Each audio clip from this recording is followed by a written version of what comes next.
Bir necha yildan so'ng 2018 va 2017 yillarda mening osimtam portlab 9 santimetrgacha osdi. Bu miyamning 3dan 1 qismi yeb qo'yilganini anglatadi.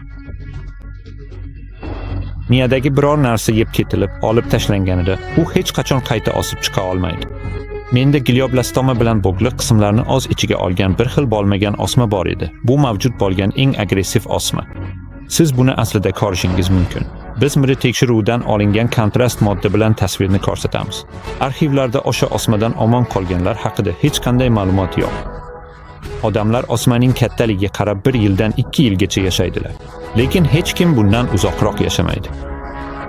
Va chin dildan "Amin" deb aytganimdan so'ng, baland va kuchli bir ovoz menga "Men sizning abadiy va abadiy olishingizga mutlaqo yo'l qo'ymayman" deganini aniq va ravshan eshitdim. Bugungi shouda men uni juda intiqlik bilan kutyapman. Biz zo'rga boshlashga ham ulgurdik, chunki u bilan norasmiy ravishda muhokama qilgan mavzular juda ko'p edi. Mening mehmonim hayotida juda muhim, aytaylik, travma yoki fojiani boshdan kechirgan odam. Ya'ni uning miyasida osma bor edi. Bu uni deyarli olim toshagiga olib kelgan juda invaziv miya osmasi edi. U Xudo bilan uchrashdi va endi kechiktirmasdan siz uning hikoyasini eshitishingiz mumkin. Goran Ushli bugun biz bilan. Goran, ushbu podkastning bir qismi bo'lish uchun vaqt ajratganingiz uchun katta rahmat va umid qilamanki, ushbu podkast orqali biz Xudoni uluglaymiz va bu boshqalarni rivojlantirish va ilhomlantirishga xizmat qiladi. Xo'sh, men xristian dinida ulgayganimni aniq ayta olaman. Darhaqiqat, men shu dinda tugilganman va hayotimni ko'proq yoki kamroq, yoki ancha katta qismini xristian e'tiqodida o'tkazganman, lekin chinakam chuqur, haqiqiy tavba va ruhiy ma'noda qayta tugilishni boshdan kechirmaganman. 2010-yilda menda juda jiddiy miya osmalari aniqlangan edi. O'sha paytda osimta taxminan 4 santimetr kattalikda edi, ya'ni ancha katta massa. Meni kasalxonaga yotqizishdi, lekin o'sha vaqtda operatsiya qilinmadi yoki jarrohlik yo'li bilan olib tashlanmadi. Chunki men o'sha paytda bunday katta operatsiyani o'tkazishga to'liq rozi bo'lmagandim. Natijada men oilamning oldiga uyga qaytdim. Aynan o'sha paytda biz butun oila bo'lib Xudodan meni mo'jizaviy tarzda sog'aytirishini so'rab, jon-jahdimiz bilan duo qila boshladik va men asta-sekin, lekin aniq ravishda o'zimni ancha yaxshi his qila boshladim. Umumiy ahvolim va sog'ligim asta-sekin yaxshilana boshladi. Keyin esa o'zimni yaxshi his qila boshlaganimdan so'ng, qandaydir tarzda Xudo bilan bo'lgan aloqamni yo'qota boshladim. Va bunga qo'shimcha ravishda men deyarli menga Xudo emas, balki o'z harakatlarim tufayli sog'lom ekanligimga yordam bergan degan fikrni his qila boshladim. Men osimlik ekstraktlariga o'tdim. Go'sht, sut va barcha hayvonot mahsulotlaridan voz kechdim. Bilasizmi, men bugungi kunda sog'lom oziq-ovqat do'konlarida ishlatiladigan, aslida zararli bo'lgan, soxta vitaminlar yoki minerallarsiz, to'g'ri terapiya, tabiiy ovqatlanish, osimlik ekstraktlarining chuqurligini kuzatib borgan edim. Ular aslida inson tanasiga zarar yetkazadilar. Bizning tanamiz faqat osimlik asosidagi moddalardan, faqat turli xil osimliklardan olingan ekstraktlardan foydalanishi mumkin va keyin ular kerakli darajada ishlaydi. Bu yerda gaplashadigan gap ko'p, lekin men hozir bunga to'xtalmasdim. Masalan, 2010-yilda o'sha yili o'zingizni qanday his qilgan edingiz? O'sha paytda siz biron bir jiddiy bosh og'rigi yoki noqulaylikni boshdan kechirdingizmi? Doimiy bosh og'rigi bo'lganmi? Qandaydir migrenmi? Qanday qilib, "Hey, men buni tekshirtirish uchun shifokorga bormoqchiman" degan darajaga yetdingiz? Xo'sh, men to'satdan hushimdan ketdim. Keyin ular meni darhol tez yordam mashinasida kasalxonaga olib ketishdi. Va u yerda tekshiruvdan so'ng ular mening miyamda taxminan 4-5 santimetr kattalikdagi osma borligini aniqladilar. Keyin ular hammasini birdaniga olib tashlamoqchi bo'lishdi, lekin baxtimga aziz xotinim qattiq norozilik bildirdi va oxir-oqibat bunga yo'l qo'ymadi. Shunday qilib, ular ehtiyotkorlik bilan bosh suyagimni ochishdi. Shundan so'ng ular darhol xotinimga qo'ng'iroq qilib, hammasini olib tashlash uchun aniq roziligini so'rashdi. U qat'iy rad etdi. Shuning uchun ular meni ehtiyotkorlik bilan yana yopib, shunchaki o'sha yerda qoldirishdi. Ularning tibbiy bahosiga ko'ra, men ongli ravishda tirik qolmaslikni tanlagan ekanman. Bu esa juda chuqur va og'ir tushuncha edi. Va bu juda uzoq davom etdi. Keyin men boshladim. Undan oldin esa juda ko'p go'sht va zararli ovqatlar yerdim. O'shandan beri men butunlay osimlik asosidagi ovqatlarni iste'mol qiladigan bo'ldim. Faqat osimlik mahsulotlarini yeyman. Go'sht va boshqa hamma narsani yeyishni to'xtatdim va o'zimni ancha yaxshi his qila boshladim. Shunday qilib, kasalxonada bo'lgan vaqtimizda va undan keyin ham biz doimo Xudodan ibodat qilardik. Aytib o'tganimdek, bizni davolash va qutqarish uchun. Va ahvolim yaxshilangan sari sog'ligim uning aralashuvi natijasi ekanligini tobora unutib qo'ydim. Va yarim yildan keyin men ibodat qilishni va o'qishni butunlay to'xtatdim. Aslida 1 yil davomida meni kechiring. Va to'satdan men kasalxonaga tushib qoldim. Aniqlandi, men 1 oy oldin tekshiruvdan o'tgan edim va chap tomonimda o'sma bor edi. Va bundan 1 oy o'tgach, bu eng xavfli o'sma bo'lgani uchun meni kasalxonaga olib borishganda, miyamning narigi tomonida yana 3 ta o'sma paydo bo'lganligi aniqlandi. Biri ichda asosan 1 santimetr edi. Asosan butun boshim deyarli yeb bo'lingan edi. Va men buni juda yaxshi eslayman. Kasalxona xodimlari menga shunchaki yordam bera olmasliklarini, aslida uyga borib, sevimli oilam bilan so'nggi xayrlashuvga tayyorgarlik ko'rishim kerakligini, garchi men umuman muloqot qila olmasam ham, aniq aytishdi. Ramziy ma'noda men yarim hushidan ketgan holatda edim. Va keyin shanba kuni tushdan keyin edi. Yozning eng qizgin pallasi edi. Harorat Selsiy bo'yicha 40 daraja atrofida edi. Biz uyimizning yuqori qavatida edik va juda ko'p odamlar mening sog'ayib ketishim uchun ibodat qilish uchun kelishdi. Osmonda bulut yo'q edi va ibodat paytida to'satdan momaqaldiroq gumburlay boshladi. Hamma qo'rqib ketdi. Nima bo'layotganini, dunyoning oxiri bo'lganmi deb o'ylay boshladi. Shunday shovqinli edi. Va to'satdan o'zimni juda yaxshi his qildim. Men o'rnimdan turdim, puchimni tikladim va keyin biz shifoxonaga Mirtga bordik. U yerda esa barcha yangi o'simtalar go'yo hech qachon bo'lmagandek yo'qolib ketgani aniqlandi. Chap tomondagi asosiy o'simta kichiraymadi, lekin meni olim to'shagiga yotqizgan narsa yo'qolib ketdi. Ya'ni Xudo sozma-soz miyamning o'sha qismini qayta yaratdi.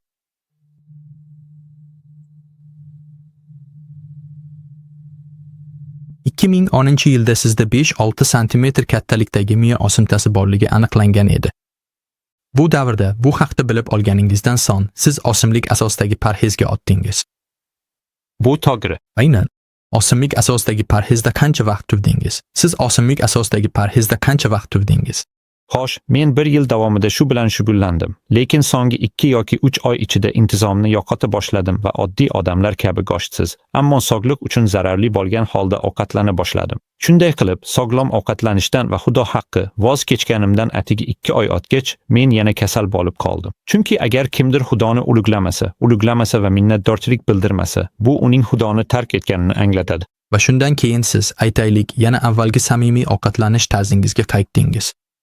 Shunday qilib, Xudo yana bir mo'jiza ko'rsatganda, men yana ishlarni to'g'ri yo'l bilan qila boshladim. Lekin men ham shunday edim. Buni qanday qilib to'g'ri va aniq aytishim kerak? Bilasizmi, ma'lum bir tuyg'u kabi chuqur bir holatda. Dalgalanishlar. Men o'zgaruvchan, ancha beqaror egri chiziqda edi.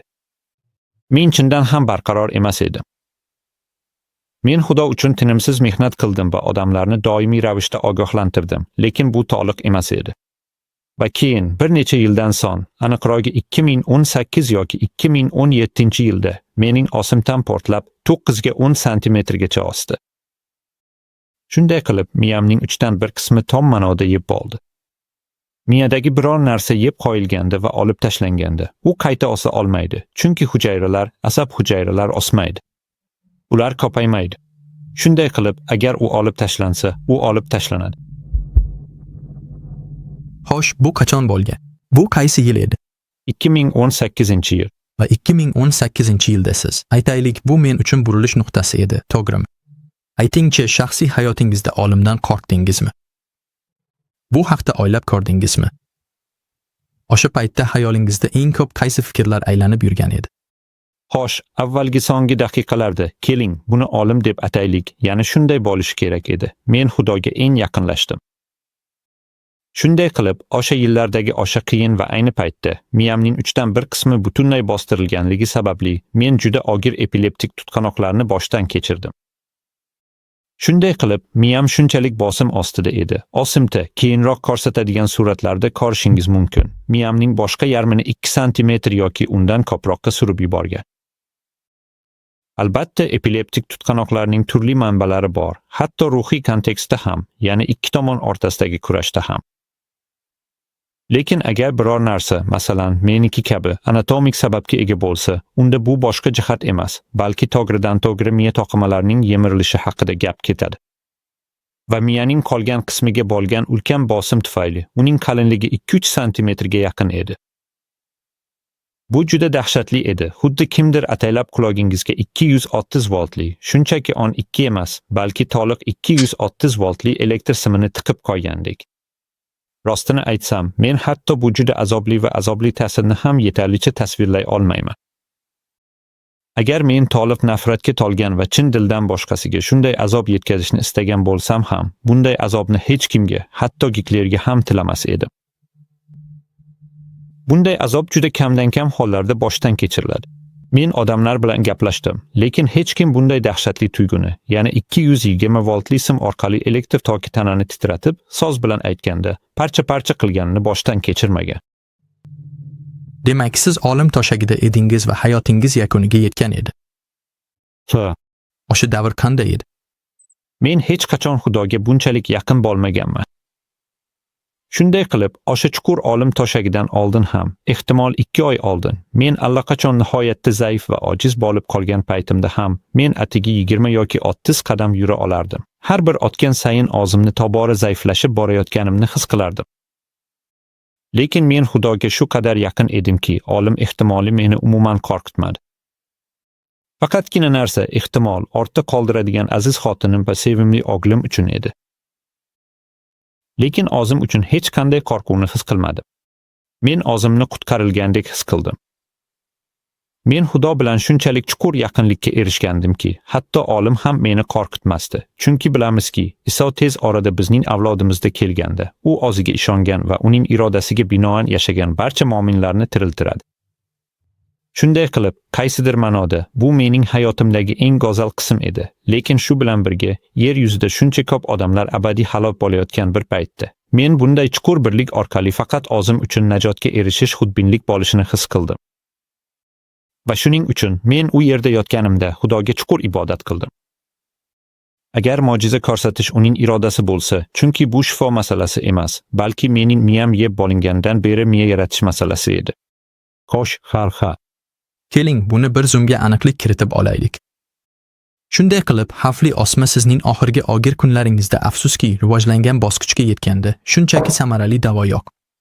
U fojiali ravishda muqarrar olimga mahkum bo'lib qoladi. Mening osimtam juda xavfli edi. Saraton kasalligiga chalinmaydigan, shunchaki miyada o'sadigan yaxshi xulqli osmalar bor va odamlar ular bilan uzoq vaqt yashashlari mumkin. Ular hatto operatsiya qilinishi mumkin. Lekin meniki 3 va 4 sinflarda edi va ular bir xil emas edi. 3 va 4 nimani anglatadi? Xo'sh, osmalarning 4 ta darajasi mavjud. Shunday qilib, birinchisi, bu xuddi chandiqqa o'xshash benign osma va uni jarrohlik yo'li bilan olib tashlash mumkin. Agar vaqtida qilinsa, omon qolish mumkin. Lekin daraja qanchalik yuqori bo'lsa, bemorni davolash shunchalik imkonsiz bo'ladi. Menda bir xil bo'lmagan osimta bor edi. Uning ayrim qismlarida glioblastoma bor edi. Bu eng tajovuzkor osimta hisoblanadi. Mana biz sizga mir tekshiruvdan kontrast modda bilan olingan tasvirni ko'rsatamiz. Demak, ayniqsa oq joylar bor edi va arxivlarga ko'ra, hech kim bunday osimtadan omon qolmagan. Odamlar osmaning kattaligiga qarab 1-2 yil umr ko'rishadi, ammo hech kim bundan uzoqroq yashamaydi. Rostdan ham, keling, shu hikoyani davom ettiraylik. Shunday qilib, 2018-yilda siz yotoqda yolg'iz yotgan edingiz. Xudoga qanday ibodat qildingiz? Bu qanday edi? Xo'sh, men juda uzoq vaqt ibodat qildim. O'sha paytda yonimda soatim yo'q edi, lekin hech bo'lmaganda 1 soat o'tgan bo'lishi kerak. U yerda yana bir bor, o'sha muqaddas makonda men barcha gunohlarimni Qodir Xudoga kamtarlik bilan tan oldim va butun hayotimni unga to'liq bag'ishlash istagim borligini bildirdim. Men aslida biznes olamida edim. Men iqtisodchi edim va ishlab chiqaruvchi bilan birgalikda audio uskunalar ishlab chiqaradigan yirik kompaniyaga asos solganman va bu meni Xudodan yanada uzoqlashtirdi. Shunday qilib, Xudo shunchaki bunga yo'l qo'yish kerak edi, toki men u bilan bo'lay va uning yonida qolay.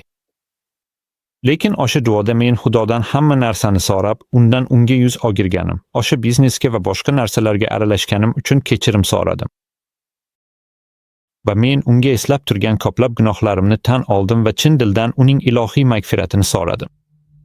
Agar ilgari aytganimdek, haqiqatan ham uning muqaddas irodasi bo'lsa, men butun insoniyatga shoshilinch ogohlantirishning muhim xabarini yuborishim mumkin edi. Toki Iso Masihning ulug'vor qaytishidan oldin ko'plab odamlar najot topishlari mumkin bo'lsin. Va tantanali ravishda "Amin" deb aytganimdan so'ng, men aniq, baland va kuchli ovozni eshitdim. Men sizning abadiy olishingizga mutlaqo yo'l qo'ymayman. Nega abadiy? Chunki Iso bizning hayotimizda keladi. Hozirda butun dunyo bo'ylab sodir bo'layotgan barcha chuqur inqirozlarga, oz-koz ongimizda tobora chuqur rivojlanib borayotgan bu zolim diktaturaga bir qarang. Meningcha, odamlar kor bo'lib qolishdi, chunki bu asta-sekin sodir bo'lmoqda. Lekin so'nggi 20 yilga nazar tashlasangiz, odamlarning ruhiyati, mentaliteti o'zgardi. Hech kim endi hech kim bilan gaplashishni xohlamaydi. Bu shunchaki mobil telefon. Kun bo'yi ular shunchaki mobil telefonlarni ushlab oqishadi. Demak, hamma narsa o'zgardi. Axloqsizlik butun dunyoda shu qadar eksklyuziv tarzda namoyon bo'ldiki, uni tushunib bo'lmaydi. Bundan atigi 20 yil oldin bu chuqur rivojlanishni tasavvur qilib bo'lmas edi. Lekin men doimo aytib kelganimdek, afsuski, biz buni har kuni kichik va xiyla-nayrang bilan qabul qilganimiz sababli, biz endi insoniyatning afsuski paydo bo'lgan va egallab olgan chuqur va chuqur tashvishli tanazzulini to'liq anglay olmaymiz. Men ko'ryapman. Shunday qilib, siz Xudoga bir soatcha davom etgan samimiy ibodatni o'qidingiz. Xo'sh, o'sha muhim ibodatdan keyin aniq nima bo'ladi? Xo'sh, men kasalxonada edim va birinchi qiziqarli narsa shundaki, to'satdan notanish odamlar, boshqa bemorlar mening oldimga kelib, Xudo haqida biror narsa eshita olishlarini so'ray boshladilar. Va bu o'sha paytda men yashagan mamlakatda edi. Bu Xudodan uzoqda bo'lgan ateistik mamlakat. Universitetdan oldin mening birinchi ishim rentgen mutaxassisi bo'lib ishlagan va men mirt va tomografiya bo'limini boshqarganman. Shunday qilib, men tibbiyot doiralaridagi muhit qanday ekanligini juda yaxshi bilaman. Va bunday muhitda Xudo haqida gapirishning iloji yo'q. Lekin qiziq tomoni shundaki, men u yerda bo'lganimda taxminan 30 kishi meni ko'rgani keldi. Bu juda katta raqam va ularning hammasi haqiqatga chanqoq edi. Men esa har biriga haqiqatni ayta oldim. Eng ko'p hayratlantirgani shuki, uchrashgan odamlarim orasida shifokorlardan tortib gigiyena uchun mas'ullargacha eng muhim tajribam aynan gigiyena uchun mas'ul bo'lgan inson bilan bo'ldi. Qandaydir tarzda xotinim orqali u men haqimda so'ray boshladi. Begona odamni tushunish juda qiyin. Odamlar atrofda so'rab surishtirib, siz bilan bog'lanishni xohlashadi. Keyin yana bir necha kun uzoqroq joyda bo'ldim va afsuski, o'sha ayol bilan uchrashishga imkon topolmadim. Shunday qilib, o'sha yerga bordim va hali ancha uzoqdan turib ham u darrov meni chaqirdi. Goran, "Hey, iltimos, menga haqiqat, Xudo, Iso haqida chinakam chuqur bir gap ayta olasanmi?" Aytmoqchimanki, shunday ajoyib mo'jizalar ro'y berayotgan edi va odamlar o'sha kasalxonaga ishonishga moyil bo'lishganki, men rostini aytsam, hayratda qoldim, chunki men ilgari hech qachon bunday narsani boshdan kechirmagan edim. Men har doim muqaddas kitobni va Iso Masihning qaytishidan oldin oxir zamonni o'rganganman, lekin hech qachon Xudoning bunday kuchli va shiddatli harakatlariga guvoh bo'lmaganman. Shuni ham aytishim mumkinki, hatto bugun ham men Xudo uchun intensiv ishlayapman va mo'jizalar doimo sodir bo'lib turadi. Masalan, yaqinda men haqiqiy va hatto ishonarli bo'lmagan ba'zi chinakam galati holatlarda men qandaydir yo'l bilan o'sha odam bilan bog'lanishga muvaffaq bo'ldim. Keyin odamlar menga qo'ng'iroq qilishdi, chunki u yerda juda baxtsiz bir ayol bor edi. U asta-sekin agressiv saraton kasalligidan olayotgan edi. Bu saraton uning butun qorin sohasini egallab olgan edi. Hamma narsa, har bir organ butunlay yo'q bo'lib ketgan edi va buni ko'rish chindan ham dahshatli va yurakni ezuvchi edi. Natijada men va sevimli xotinim uni ziyorat qildik. U bilan chin dildan ibodat qildik va Xudo haqida, chuqur va abadiy haqiqat haqida ko'p va uzoq suhbatlashdik. Shundan so'ng u klinikaning palliativ yordam bo'limiga yuborildi. U yerda umrining oxirida bo'lgan odamlar joylashtirildi. Biz ibodat qildik va mening ham bir guruhim bor. Sizga Facebook va onlayn tarzda bizga qo'shilishingiz uchun havolani ham yuborishim mumkin. Xullas, ibodatlarimizdan bir necha kun o'tgach, ayol palliativ yordam bo'limidan chiqarildi. O'zini avvalgidan ham yaxshi his qildi. Va endi u bizga guruh ibodatlarimizga qo'shilmoqda. Biz shunga o'xshash narsalarni doimo boshdan kechiramiz. Xudoga shon-sharaflar, Xudoga shon-sharaflar. Shunday qilib, bu mening Xudo bilan bo'lgan do'stligimning natijasi edi. 28 yoshga to'lmasdan oldin ham men u uchun turli bosqichlarda ishlaganman, ammo o'sha vaqtdan beri butun hayotimni unga bag'ishladim. Va natijada juda ko'p odamlar chinakam Xudoni topdilar. O'z kuchim bilan emas, balki aynan Xudoga aqlimni berganim uchun. Toki u bu chuqur so'zlarni men orqali, o'zim orqali emas, balki ilohiy rahbarligi orqali ayta olsin. Xudoga shon-sharaflar. Shunchaki sizning tajribangizga biroz qaytishimizni istardim. Xudoga 1 soatlik ibodat qilganingizdan keyin saraton kasalligi bilan nima bo'ldi? Shifokorlar nima deyishdi? Keyinchalik skanerlash qanday ko'rinishga ega bo'ldi? Xo'sh, men kasalxonada yotganimda nima qilish mumkinligini ko'rish uchun uni yana ochishdi. Va keyin ular uni yopishdi. Ular tahlil uchun to'qimalarning taxminan 1,5 santimetrini olib chiqishdi. U yerda ular faqat 4-bosqich ekanligini aniqladilar. Bu shuni anglatadiki, arxivlarda ham mavjud bo'lmagan eng xavfli o'sma mavjud. Milliardlab odamlar orasida har doim biror narsadan omon qolgan kimdir bo'lishi mumkin. Yaponiyadagi bombalar singari 400 metr balandlikda ham omon qolgan odamlar bor. Ammo normal sharoitlarda tibbiy arxivlarda bundan omon qolganlar haqida hech qanday ma'lumot yo'q. Chunki bu tezroq va hatto tabiiy terapiyalar bilan ham emas. Men odamlar shunchaki pul topish uchun biodo'konlarda sotiladigan vitamin va minerallar emas, balki o'simlik ekstraktlari bilan tabiiy terapiya tarafdoriman. Lekin o'sha do'konlarda bu ekstraktlar ham mavjud. Masalan, kalsiy ekstrakti okeandagi ma'lum bir o'simlikdan tayyorlanadi va u tirik moddadan bo'lishi kerak. Chunki keyin hamma narsa mayda-maydalangan bo'ladi. Shunday qilib, men aytmoqchi bo'lgan narsa shuki, men bugungi kunda odamlar hamma narsa pulga bog'liqligini tushunmaydigan klassik o'simlik dori-darmonlarni qo'llab-quvvatlayman. Lekin asl savolga qaytish uchun, o'sha chinakam hayratlanarli tajribadan so'ng, men yotoqdan juda tez va samarali turdim. Odamlar tinmay menga qo'ng'iroq qilishdi. Hali ham o'zlarining yotoqlarida bo'lganimda men bilan gaplashishni xohlashdi. Xonamga kirib, ahvolimni tekshirgan sadoqatli hamshiralar ham shunday qilishdi. Hammasi juda qiziqarli bo'ldi va albatta esda qolarli davr edi. Keyin esa, bilmayman, shifokorlar men bunchalik yaxshi ahvolda bo'lganimga ishona olmadilar. Shuning uchun ular meni dastlab rejalashtirilgandan biroz ko'proq ushlab turishdi. Lekin 10 kuncha o'tib, rasmiy ravishda shifoxonadan chiqarildim va darhol mehribon oilam bilan uyga qaytdim. O'zimni ancha yaxshi va yengil his qilardim.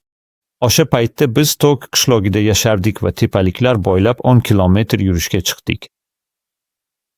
Bundan oldin esa 10 metr ham yura olmasdim. Lekin Xudoning mo'jizasi bilan tepaliklar bo'ylab 3 soatdan ortiq davom etgan yurishga chiqdim. Xudo haqiqatan ham tasavvur qilib bo'lmaydigan mo'jiza yaratdi. Men shunday deyishim mumkin va barcha shifokorlar men bilan rozi. Nima bo'lganini tushuna olmaganliklari uchun meni eng yaxshi shifokorlar ko'rishdi. Bir shifokor, bilasizmi, janob Xudo mavjud emas va mo'jizalar sodir bo'lmaydi, dedi. Endi sizga bir narsa aytib beray. Sizning osishingiz yo'qolgandan beri u aslida yo'q bo'lib ketmadi, chunki u shunchaki yo'q bo'lib keta olmaydi. Aksincha, tanangiz qandaydir yo'l bilan uni oradi va hujayralar orasiga yashirindi. Xudo yo'q, mo'jizalar yo'q, shunchaki bu evolyutsion ehtimollik xolos. Shunday qilib, tana o'sha miyani orab, funksiyani saqlab qolish yo'lini topdi. Ya'ni shifokorlar haqida gapirsam, men ularga juda katta hurmat bilan qarayman, chunki ular juda yaxshi bilim olishadi va oddiy diplom olganlarimizdan 2 barobar ko'proq o'qishadi. Lekin shifokor sifatida inson o'z aqlidan foydalanishi kerak. Chunki farmatsevtika sanoati universitet jarayonini boshqaradi va talabalarni noto'g'ri ma'lumotlar bilan to'ldiradi. Shunda ularning dori-darmonlari sotilishi oson bo'ladi. Lekin bunga alohida e'tibor qaratish kerak. Tabiiy tibbiyotda shifokorlar zarur. Bizda haddan oshib, bizga umuman shifokorlar kerak emasligini aytadigan odamlar ko'p. Haqiqiy muvozanat ikkala tomonni ham ishlatish va filtrlashdir. Aynan shunday voqea sodir bo'ldi. Shifokorlar juda hayratda qolishdi. Ba'zilari haqiqatni tan olishdi va o'sha guruhdagi shifokorlardan biri. U uzoq vaqt davomida bizning ibodat guruhimizning muhim a'zosi edi. Endi shifokorlar haqida gapirayotganimizda esladimki, men yaqin bo'lgan bir do'stim bor edi. U o'zining tabiiy tibbiyot amaliyotiga ega bo'lgan shifokor edi va juda rasmiy tibbiy mutaxassis edi. Lekin u yangi asr dini bilan shug'ullanar, u yerda boshqa tomondan kelgan usullar qo'llanilardi. Keyin esa mo'jizaviy tarzda Xudo bizni uning onasi orqali bog'lab qo'ydi. U ateist edi va mening shifo topganim haqidagi tajribamni eshitgan edi. Va keyin u bizdan uning ishi haqida ham gaplashishimizni xohladi, shunday qildi. Buni qanday aytasiz? Bu kasallikda asablar yomonlashadi va tez orada yura olmaysiz. Tobora kuchsizlanib borasiz. Oxir-oqibat og'zingizni ham ocholmaysiz va olasiz. Asosan bu davolab bo'lmaydi. Undan tuzalib ketgan odamlar yo'q. Va hatto o'sha paytda ham Xudo uni biz bilan uchrashishdan oldin ham himoya qilgan.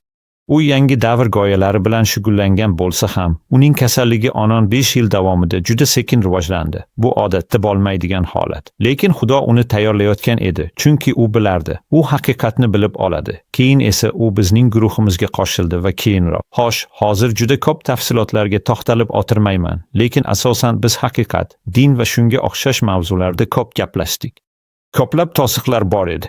Shayton uni to'xtatishga harakat qilardi. Hozir esa u Xudoga juda sodiq ayol.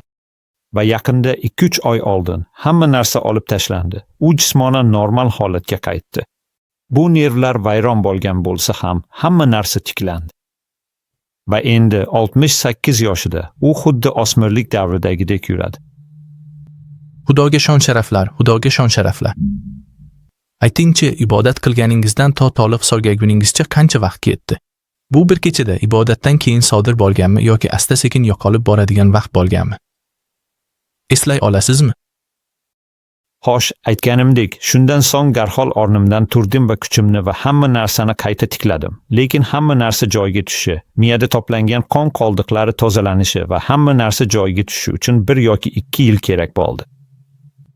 Lekin aytishim kerakki, men yolg'on gapirgan bo'lardim deb o'ylamayman. Xudo meni biroz kuchsizroq qoldirdi. Masalan, bugungi kunda ham, masalan, Havoriy Pavlusga qarasak, men to'liq kuchli emasman. U boshidan bu kasallikni olib tashlashini Xudoga 3 marta ibodat qildi. Iso unga dedi, muqaddas kitobda o'qiganimizdek, sen mendan yetarlicha so'rading, bu haqda boshqa so'rama. Shunday qilib, Xudo ko'pincha odamlarni mag'rurlanmasliklari uchun azob-uqubatlarga duchor qiladi. Menejer sifatida men mag'rurlikni rivojlantirishga moyil bo'lgan bo'lishim mumkin edi va shuning uchun Xudo meni shunchaki shunday qoldirdi. U meni hamma joyga olib keldi, lekin oxir-oqibat o'ziga va kamtarlikka olib keldi. Lekin men va barchamiz baribir Xudoga doimo ibodat qilishimiz kerak, toki salbiy xislatlarimizni qayta rivojlantirmaylik. Albatta, menga kasalligingiz, kasallik ta'tilingiz, boshdan kechirgan qiyinchiliklaringiz va qiyinchiliklaringiz haqida gapirib bering. Aytaylik, Xudo sizga butun boshdan kechirgan narsangiz orqali nimani ko'rsatdi? Sevgi. Ilgari qanday hayot kechirgansiz? Bu oddiy fuqaroning o'rtacha umrini o'tkazdimi? Men jinoyatga yoki biron bir yomon ishlarga aloqador emas edim. Lekin vaziyat shundayki, jinoyatchilar Xudo oldida ko'pincha unga va najotga yaqinroq bo'lishadi. Biz qarasak, sovib qolgan odamlarga qaraganda Xudoni bilganlar sovib qolishgan. Keling, Hojda Iso Masihning yonida bo'lgan o'g'rini eslaylik. U najot topdi, lekin uni oldirgan, Xudoga yaqin bo'lgan barcha yahudiylar najot topa olmadilar. Shunday qilib, Xudo bizning mas'uliyatimizni bilimimizga ko'ra belgilaydi. Va men pastorlarning, xristian voizlarning farzandi va nabirasi bo'lganim uchun boshqalarga qaraganda ko'proq narsani bilardim va Xudo gunohni bilimga ko'ra o'lchaydi. Shunday qilib, hech narsa bilmaganlar, Xudo borligini hech qachon eshitmaganlar, o'zlarining fe'l-atvori va bilimlariga ko'ra najot topadilar. Lekin bilimimiz qanchalik chuqur bo'lsa, ma'lum ma'noda biz ko'proq himoyalangan bo'lamiz. Chunki bilimimiz qanchalik chuqur bo'lsa, biz Xudoga shunchalik yaqinmiz va shuncha himoyalanganmiz, lekin shu bilan birga biz ko'proq mas'uliyatga egamiz. Bu to'g'ri. Shunday qilib takrorlayman, bilim najot uchun shart emas, lekin u yordam beradi. Shayton bilimga ega bo'lganimizda bizni yangi davriga, har xil narsalarga osonroq olib kirishi mumkin. Unda hayotingizda, keling, o'sha jiddiy kasallikdan oldin siz gullab yashnayotgan kompaniya, muvaffaqiyatli biznes korxonasi va hokazolarni tashkil qilganingizni ayta olasizmi?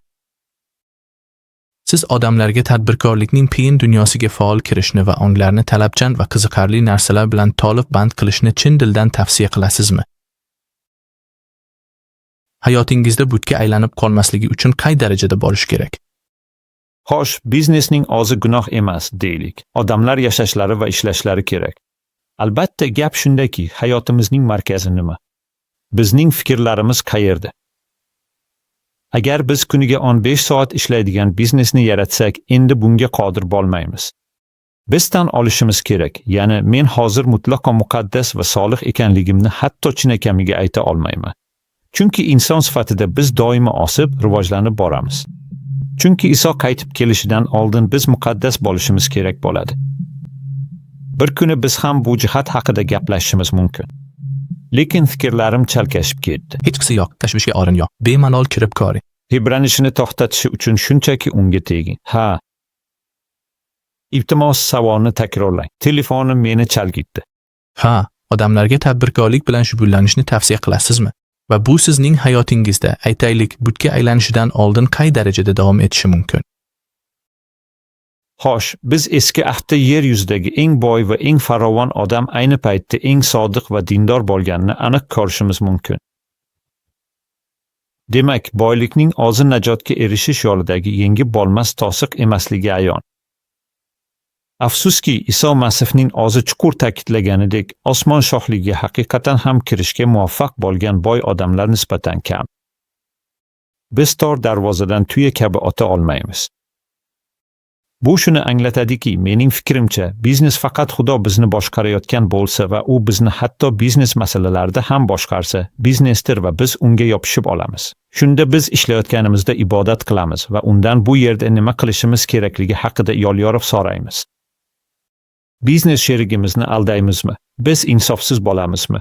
Biz biron bir tarzda ogirlaymizmi? Lekin gap bunda ham emas. Gap shundaki, bizning fikrlashimiz markazida nima turadi?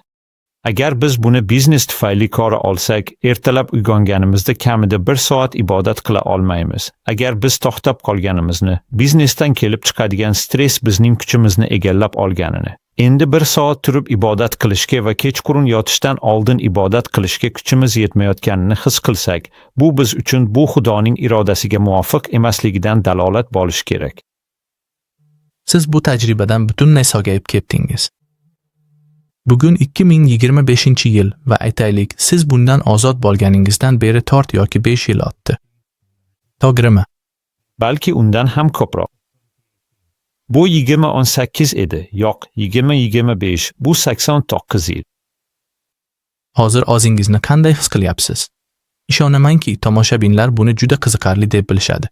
O'sha davrdan qolgan biron bir sog'liq muammolaringiz bormi?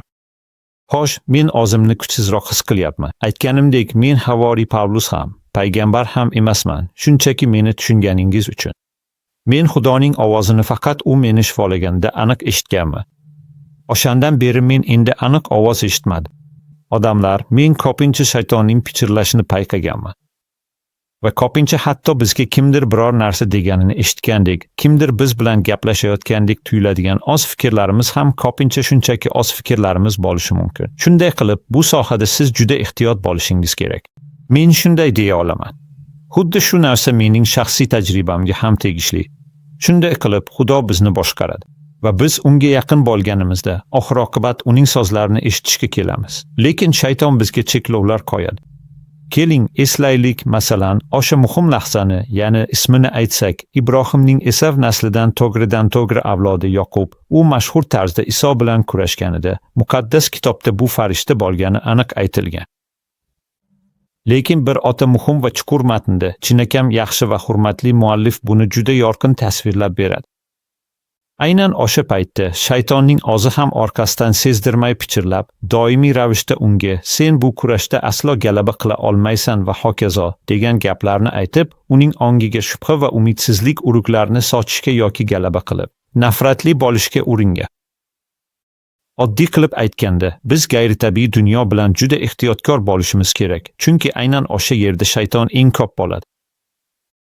Men haqiqatga qarab harakatlana boshlagan ko'plab harakatlarda shayton darhol paydo bo'lganini va ular avvalgidan ham battarroq murtadlikka uchraganini payqadim. Albatta mutlaqo. Hozirda osimlik asosidagi parhezdasizmi va boshqalarga osimlik asosidagi parhezni tavsiya qilasizmi? Hozirgi kunda osimlik asosidagi parhez juda muhim ahamiyatga ega. Men shunchaki bir narsani aytmoqchiman. Garchi men qat'iy nazar aytmoqchi bo'lsam ham, men hayvonot mahsulotlarini iste'mol qilmayman.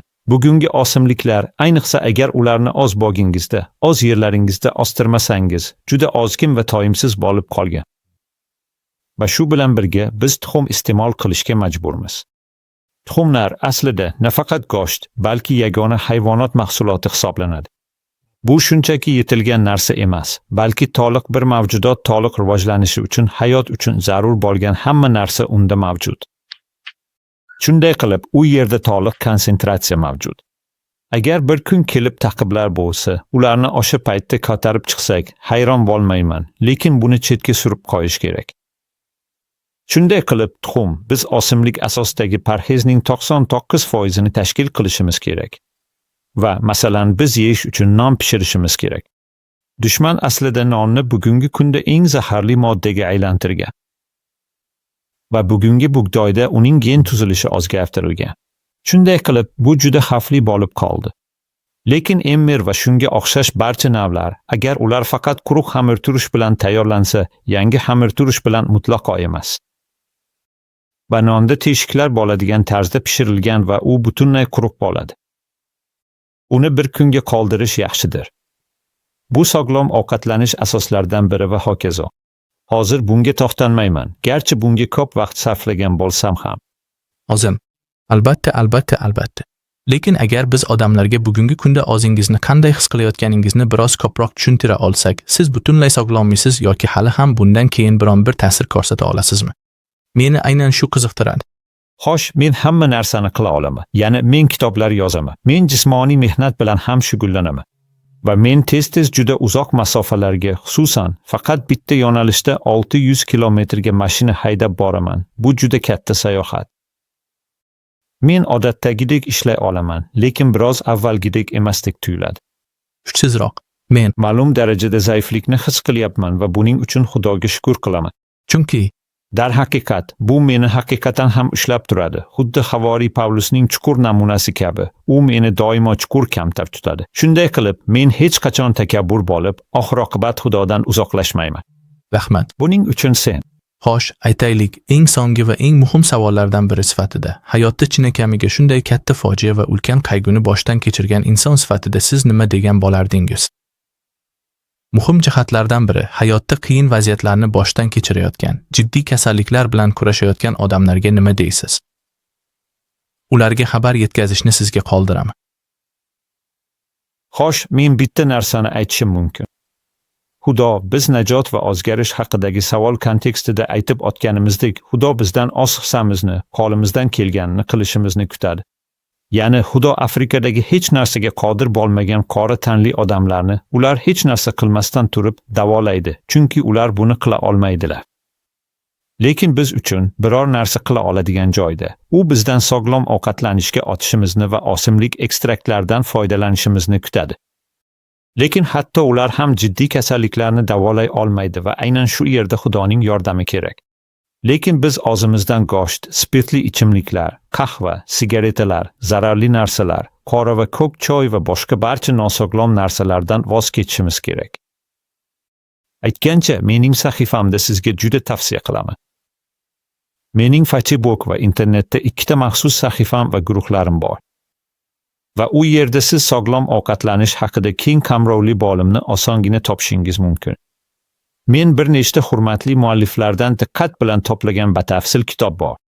Bu sog'liqning barcha asosiy tamoyillarini, chindan ham zarur bo'lgan muhim ekstraktlarni va boshqalarni batafsil tushuntiradi.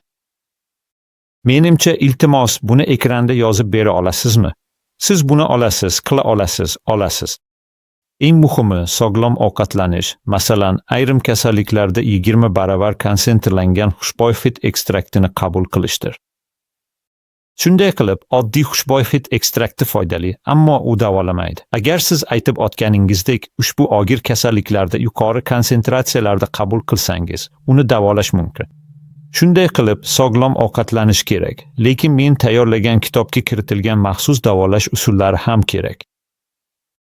Va bularning barchasi bajarilganda, hatto oxirgi bosqichlarda ham sog'ligingizni tiklash mumkin. Qolganini esa Xudo qiladi. Albatta. Demak, qo'limizdan kelganicha o'zimizga bog'liq bo'lgan hamma narsani qilishni tavsiya qilasizmi? Hamma narsa bu bizga bog'liq. Hamma narsa bizga bog'liq, Xudoga ibodat qilish, unga doimo taslim bo'lish va boshqalar. Yangi tugilish va bu o'zini namoyon qiladi. Men faqat kimgadir savol bera olaman. Agar sizdan nafratlanadigan, sizga hujum qiladigan, biznes kabi turli sohalarda sizga zarar yetkazadigan odamni ko'rsangiz va o'sha odamga nisbatan nafrat his qilsangiz, bu siz uchun qalbingizda sevgining to'liqligini so'rab Xudoga ibodat qilishni boshlashingiz uchun signal bo'lishi kerak. Shunday qilib, Iso dushmanlarni sevganidek, biz ham dushmanlarimizni sevishimiz kerak. Bu biz dushmanlarimizga bosh egishimiz kerak degani emas, lekin biz nafratlanmasligimiz kerak va hatto eng yomon dushmanimiz bizga kelsa ham, biz unga yordam berishimiz kerak. Goran, ushbu nihoyatda mazmunli podkastning ajralmas qismi bo'lganingiz uchun katta rahmat. Va agar imkonim bo'lsa, yakuniy va chuqur savol berishga shunchalik jasoratli bo'ling. Xudo sizni bu og'ir kasallikdan qutqardi, toki siz bu dunyoda haqiqatan ham yorqin nur bo'lishingiz uchun. Uni va uning ilohiy sozini ochiqchasiga ulashish uchun, agar bu sizning so'nggi yurakdan chiqqan nutqingiz bo'lsa, yer yuzida siz barcha odamlarga qanday chuqur xabar yetkazishni istardingiz? Xudo sizni sevadi, Iso sizni sevadi. Otamiz Xudo va uning o'g'li Iso tomonidan bizga berilgan sevgidan buyukroq sevgi yo'q.